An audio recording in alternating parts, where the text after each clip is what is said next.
look like a face at the bottom right there with the eyebrows. You see it? Yeah, you see it. Show Philip. Fill up. Human beings are hardwired to see patterns, even when they're not necessarily there. This is why people are racist, or why they see themselves brutally murdering their employers in Rorschach tests. One of these things. It's also why that one game on Sesame Street is so punishingly difficult. One of these things is not like the others. Really? Isn't it? They're all balloons. Something that certainly isn't like the others is Donald Trump. We're gonna do the wall, and by the way, who's gonna pay for the wall? They're bringing crime. They're rapists. This guy's a joke artist, and this guy's a liar. I love the poorly educated. You know, the little bing, bing, bing, bomb, bomb. I would bomb the shit out of him. I don't know what I said. I could stand in the middle of Fifth Avenue and shoot somebody, and I wouldn't lose any voters, okay? On the face of it, the Trump campaign seems unique. A watershed moment, utterly without parallel, and any attempt to draw comparisons seems futile. But is it? Could all of this have happened before? And do we have our very own Donald Trump here at home? Because what's going on is amazing. Of course we do. In 1983, a prominent New Zealand businessman with an enormous net worth, courtesy of his property investments, put his own money into a political campaign that many initially wrote off as irrelevant and fleeting. If they put up candidates, they'll take a few votes from Social Credit, a few votes from Labor and a few votes from National. They'll make no significant impact, in my view, on the result. Despite having no political experience, he was able to turn this movement into one that would shatter the existing political order and change the face of New Zealand politics. That man was Sir Bob Jones. Jones, formerly a close ally of then Prime Minister Robert Muldoon, formed the New Zealand Party to challenge his government, which he believed, as Trump would put it, was a total disaster. In addition to his outsiders political crusade in 1984, which he funded with his own money, Jones' vast wealth, property investments, private jet, multiple wives, and penchant for shocking, offending, and bluntly speaking his mind make him the perfect candidate for title of New Zealand's Donald Trump. Much of the language from their respective campaigns is also quite similar. I don't feel good about turning down money. Because my whole life I've been greedy. I've grabbed all the money I could get. I'm so greedy. He calls us the greedies. And we're pleased that he does, because it's true we're greedy. But now I want to be greedy for the United States. I want to grab all that money. And why not? We're greedy for a better nation. We're tired of second best. In his Wellington office, I discussed with Bob his close similarities to Donald Trump and his admiration for the man now following in his footsteps. Well, it's an absurd thing. You might as well compare me with the Pope. You could draw better comparisons. No. Trump is a disgrace to the human race. You're embarrassed to put such a ridiculous bloody question to me, aren't you?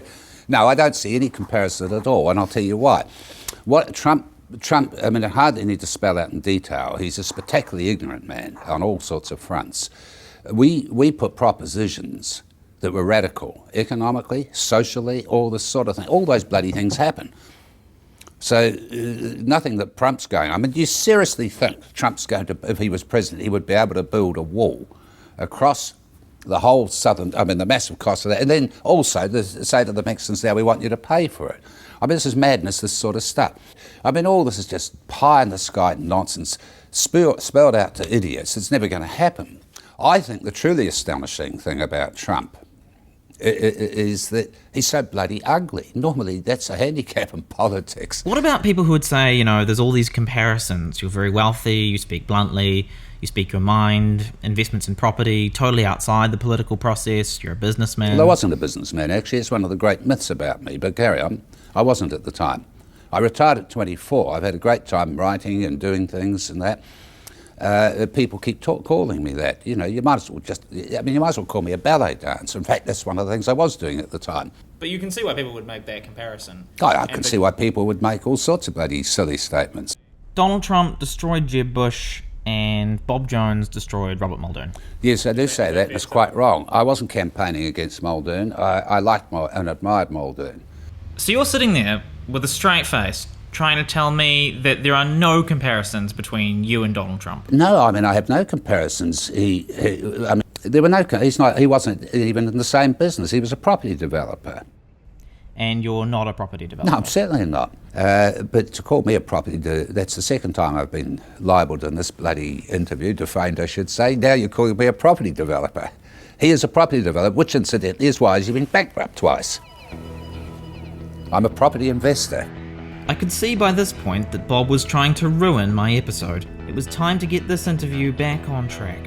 I'm going to ask you to do something. You gonna ask me what? I'm going to ask you to do something. What, stand on my head? Well, no, not quite. One arm? In an attempt to And salvage recite. my episode, could you look into the camera and say, I'm Bob Jones and I'm New Zealand's Donald Trump? No, I couldn't do that.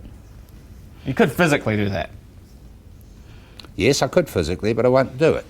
I mean, you might as well just ask me to pull my pants down around a beer bottle up my bum. I won't do that either. I know you're Are you more dying likely to for do me that? to do so, but I won't. Would you at very least? No, I won't put that this on. hat? No. It's a great hat. Good. In that case, I won't take it off you. All right. It's not a great hat anyway. It's garish, but it matches the fact you're wearing brown shoes with a bloody blue suit. And so the hat would top things off of bad taste.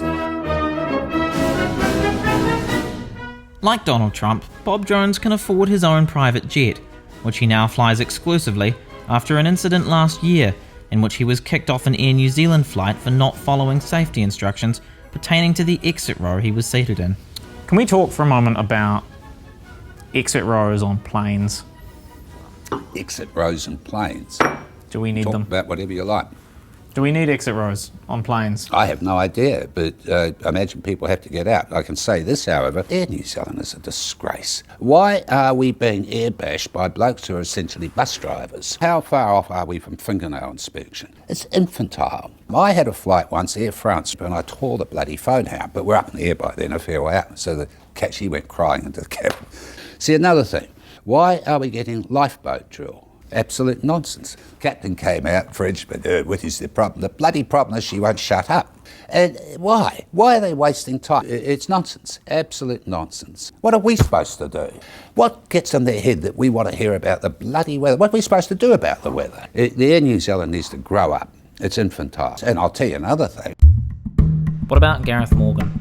Oh, I don't want to talk about Gareth Morgan. I mean, nobody wants to talk about Gareth Morgan. You should get Gareth on because he'd happily talk about himself forever. I mean, he's a goose and everyone knows it. Well, Gareth's the all-time goose, you know. Yeah, all that effort, all that look at me, wanting to be loved and liked, and the net result is he's loathed. Oh, God. But he's a laughing stock, really.